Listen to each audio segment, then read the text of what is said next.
Hi guys, and welcome to Doug Shoe Bushcraft. For this trip, it's early spring. There's still snow on the ground, and as I headed out to go camping in the woods, air temp was just above freezing, and it was rain and drizzle, rain on and off, and the forecast for that night was probably would stay above freezing, maybe not, but probably be lower 33, 34, something like that. And they're predicting heavier rain, downpours. So fortunately for this trip, I'm bringing all the gear that I need. Got a teepee tent, teepee style tent. You can set it up as a hot tent, so bringing a little titanium stove to heat up the inside of the tent. Got a sleeping pad and a down sleeping bag rated for around freezing temperatures, comfort rating. And all this gear has been provided to me by Temu. So in that sense, it's a sponsored video. They're giving me this gear to test out and film this camping video for you. So just in starting off, I'd like to say that they're offering a $100 coupon bundle. Seems really generous. The code for that is DKS2776, and you get that when you download the Temu app. And they're also saying there's a 30% off code, which is DKS4824, and use the code by going to temu.com and putting that in the search bar, and the rules for that will be on the Temu site.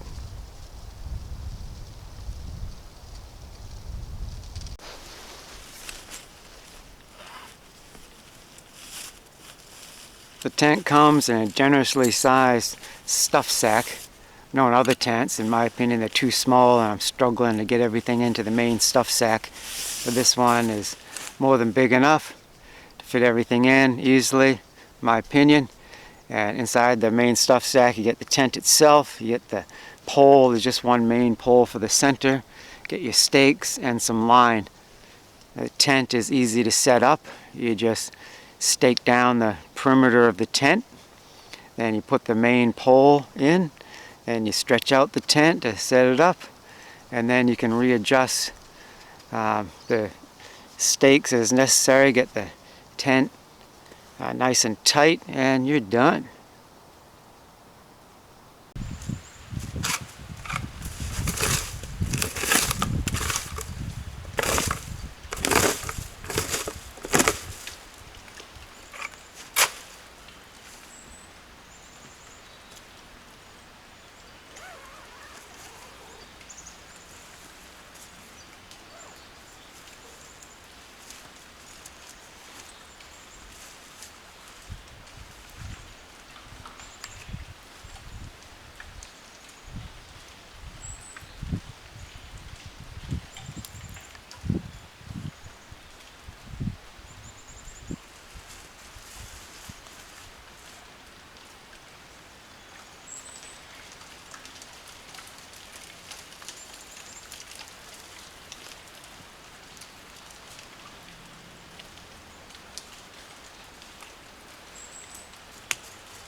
It is waterproof.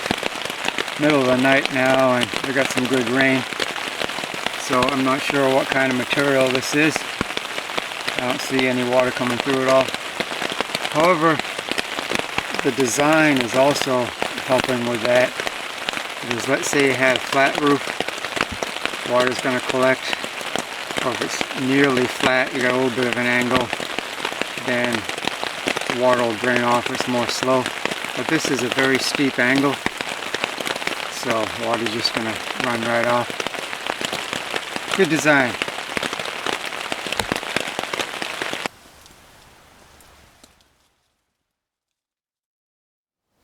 Okay guys, that was my camping trip. Now I'd like to go over the gear that I used, and I'll put the link in the description so you can check it out on Temu and maybe buy some yourself. So the first thing is the teepee tent, which is lightweight because it has no floor. It's made out of nylon, I think. It seems to be a treated nylon in my opinion. The weight of everything would be 4 pounds and 1 ounce. It's not bad. However, in my opinion, I could potentially leave the pole at home because I can cut a pole out here, and you just need to know the approximate length. You could see me in the camping part of the video like holding it. I can kind of remember how tall that is. I mean, I could measure it, bring a measuring tape or a string or something, but you know, it's not rocket science to cut a pole approximately that same size. Also, I notice on the outside of the tent there's a loop that's sewn, nice heavy loop, so I could hang it from a limb or something, which would be really cool if some sort of limb was available, or I could have a rope or some sort of line going between 2 trees and then have a cord coming down to the center of my tent, which would be really nice because then that frees me up with no center pole. So I was looking in the description of the tent online. If it was there, I couldn't find it. If it had that outside loop, I thought I could see one in person. It does. That's awesome. So I could leave the pole at home. Also, I usually don't bring metal stakes with me backpacking. If I'm car camping, sure, camping in my own backyard, something. I brought them in this case to show you guys, test them out, but usually I leave them at home because there's basically endless sticks out here for me to cut and carve. It takes a little bit of time, you know, a little bit more setup time, but just the weight of my shoulders, you know.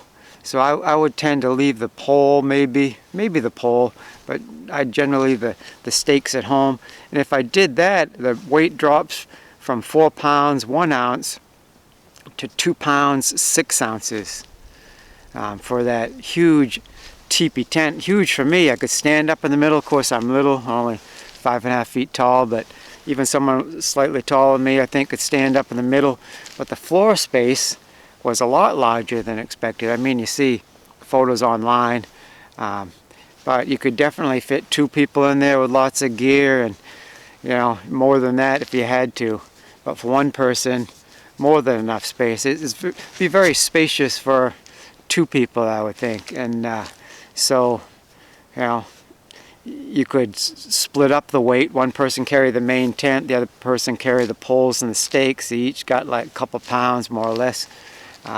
Not bad at all, and you could really weather a storm. I mean, I could have survived in that situation without a tent, just have a poncho or something, be out in that wind and rain with it just barely above freezing. But you know, of course I know how to do it, and I think, I don't want to be proud, but I think I'm kind of tough, but you know, dangerous, easy to get into trouble, even perish from exposure out there. But with that tent, it's really stable with the TP design.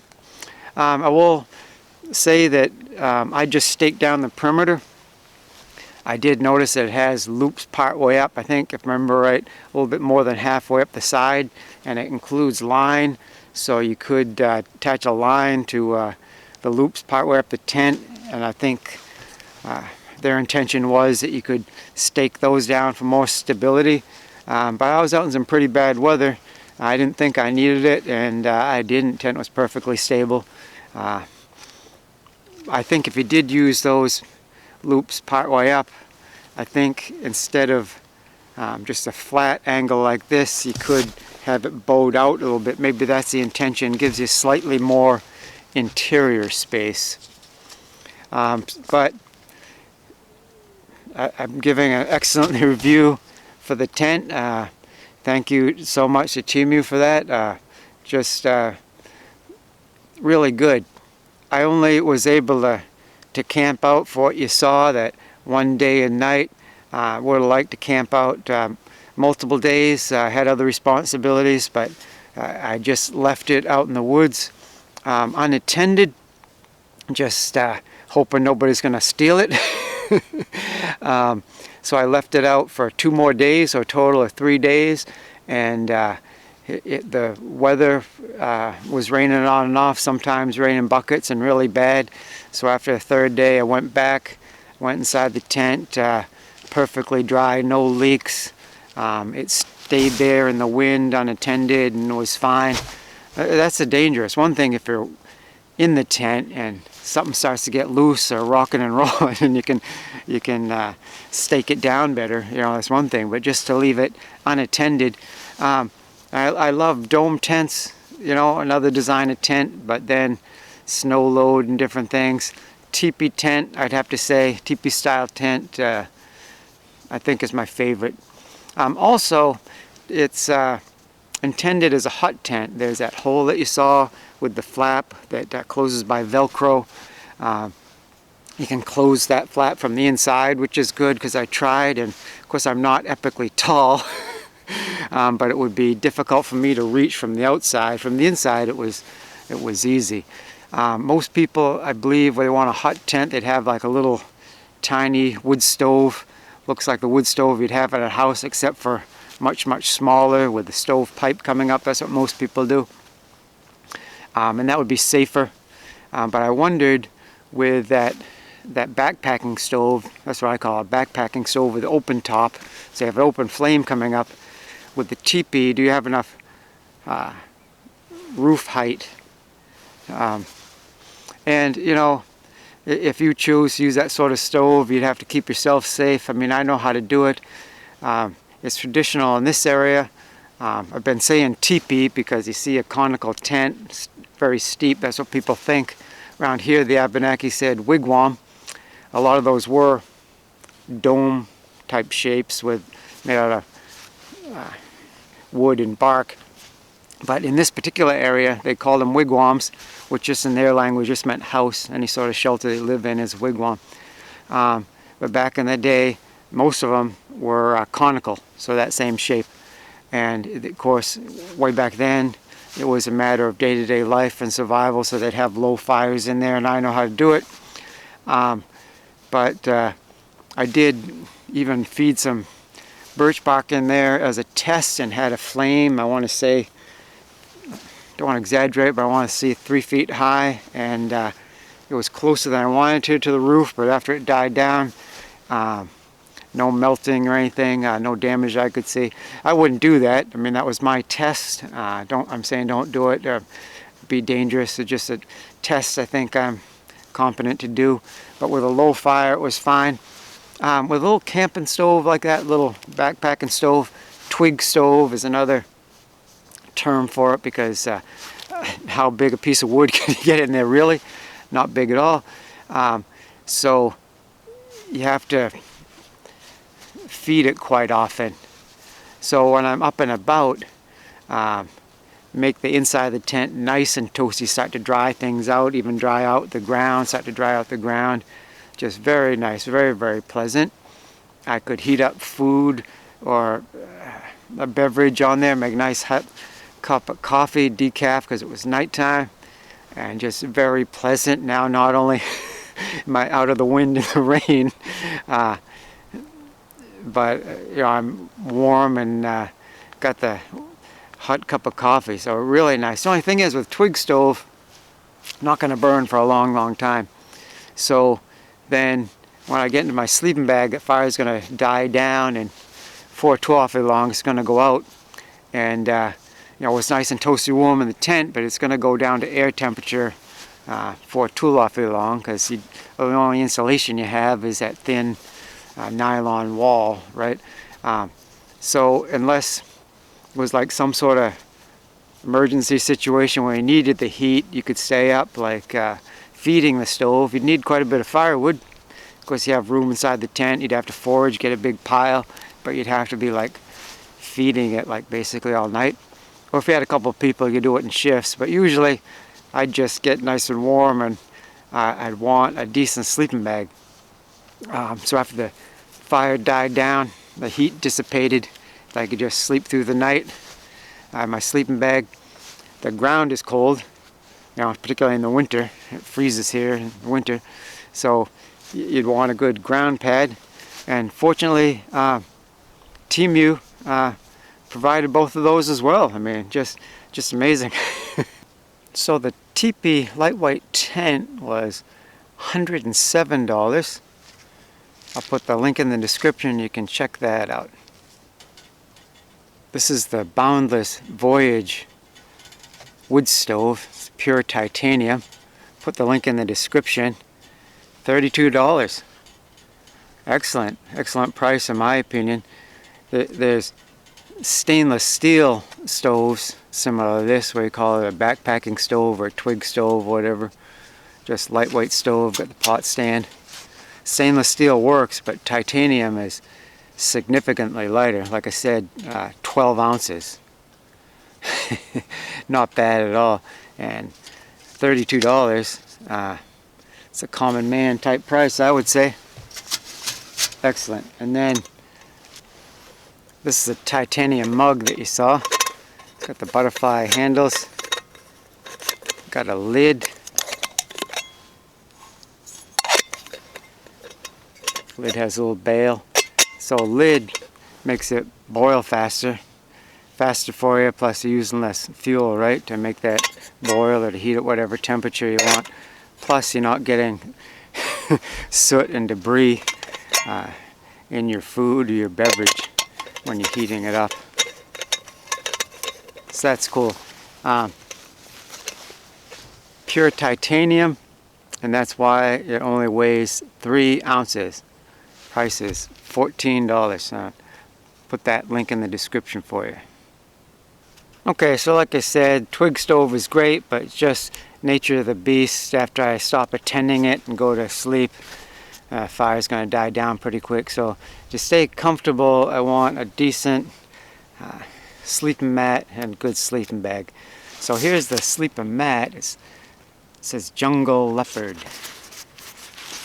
And you can unfold it all the way and it becomes a mattress, but if I fold it together on itself 3 times, it makes an awesome seat. So like I'm hiking, I want to take a break and sit right down into the snow. Now I'm not getting my rear end wet, I'm not cold, it's cushiony, a lot better.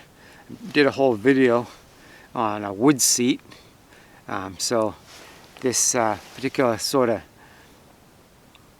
sleeping mattress or sleeping pad folds up into a wood seat, so extra function, that's great. I don't know if you can see these tracks here. I believe those are bobcat tracks. And they're melted. Melting can make things look bigger, tracks look bigger, but still I'm thinking he's a monster size bobcat. It was just, I don't know, coincidence. The name on the camping mattress is Jungle Leopard. Don't have leopards here, do have bobcats, and we have a visitor. So when you're carrying it, it folds up. It's like, what do you call that, accordion style? I don't know. So it just easily folds up. I just put it under the top flap, my Alice pack to get here. And then to unfold it, just, there you go.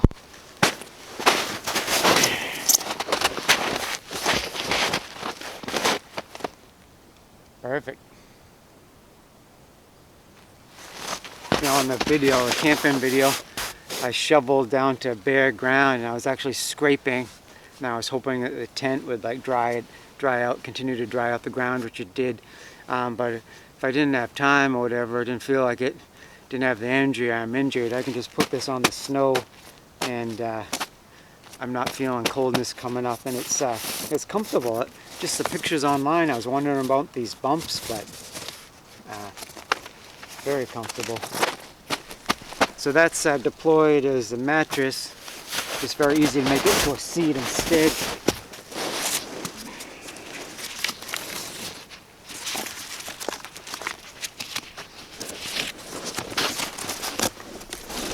Okay, no, I do this fast. I have to go count to 3. So I want 3 sections. 3 sections, 3 sections.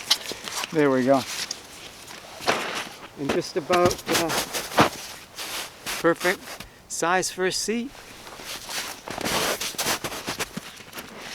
Get more insulation that way and more comfortable. It's one of my tricks for a very fast emergency shelter. Instead of making the shelter so I'm lying down, which requires a bigger shelter, just make a shelter where I'm sitting down. Smaller footprint to cover, and if I do that, I'm actually have more insulation from the ground. All I really need is a poncho. So for this trip in early spring, I would want a sleeping bag rated for around freezing, which this one is. The camper box down sleeping bag. The advantage of down is the weight. You can have something lightweight and still very warm. This is 2 pounds, 3 ounces with the stuff sack, everything. 2 pounds, 3 ounces. Put the link in the description. The price was $60. One thing about down is just the nature of the beast. You don't want to get it wet. Don't want to get anything wet really, but for example, wool retains a lot of insulation value even when wet. Problem with wool is it's very heavy, and carrying enough wool blankets to be comfortable around freezing air temperature could be tough. But this sleeping bag, the skin is rated as waterproof on their site, and it seems to be, to me, I'd still be careful as I could. You know, it's not it's not rain gear, but they do have, saying it has a water resistant shell. It seems realistic to me.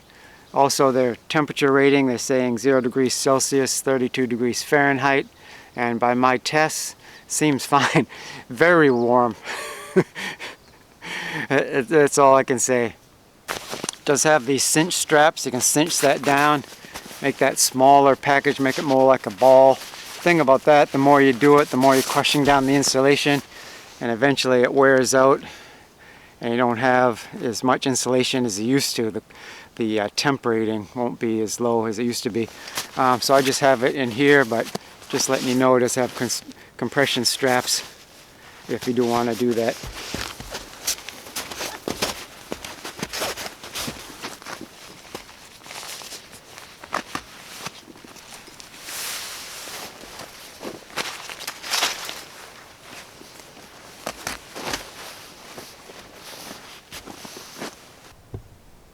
Nice mummy style bag. One last piece of gear is this picnic seat. Folds up into this tiny little size. Total weight is only 1 ounce. So like I said, carry a wood seat. Carry something like this, 1 ounce really, and you're not going to bring it. But you do you. Got this bungee strap that's sewn on. They're saying that might reflect heat. I'm not sure if that does anything, but it doesn't hurt. Got the shiny on that side, green on that side. I like this side, reminds me of the woods. So you can put that down on the snow or anything. It's waterproof, sit on it. Rear end's not getting wet, and it's cushiony, insulates, you know, nice wood seat. They're calling it a picnic seat. Yeah, you can have a picnic with that. Everybody has their own little seat. You don't come out of the woods with a your jeans being mud colored in the back, being an embarrassment. But what I was using it for that night was a little pillow. I mean, it's kind of an economy pillow. Not the most thick, cushiony thing. I guess it could do that if it was right under your head. What I did was I had this, and I took off my field jacket with the U.S. Army field jacket liner, rolled it up and put that under, and then this. So I had both those for my pillow. And I was wondering, because this really small, light, looks kind of thin. It's not super puffy, lofty. So I was wondering, would that temperature rating be accurate? Would I wake up cold in the middle of the night, need to put on my jacket and get back in here with all my winter gear on? But no, just this, and it was toasting me out. So, you know, down's a good thing. And again, the picnic seat will be a link in the description. We can check that out, maybe buy one yourself, and also all the gear that I've gone over in this video. Okay guys, that's it for now, but I will be back because Temu sent me enough gear for 2 more videos. This camping trip out in the rain with a hot teepee tent, and another video will be more like an ultralight type camping video. I'd like to go way up in the White Mountains for that, see if I can manage it. And then another video about lightweight cookware, some more titanium pots and things like that. So a lot of good things coming up. So if you're not subscribed, make sure to do that, because then you can hit the bell and that makes you notified. You know when these things are coming out. So again, thank you so much to Temu. It's like Christmas and my birthday wrapped up into one. And you know, I really appreciate the viewers. I really thank you guys hanging out with me here in the woods. See you again soon.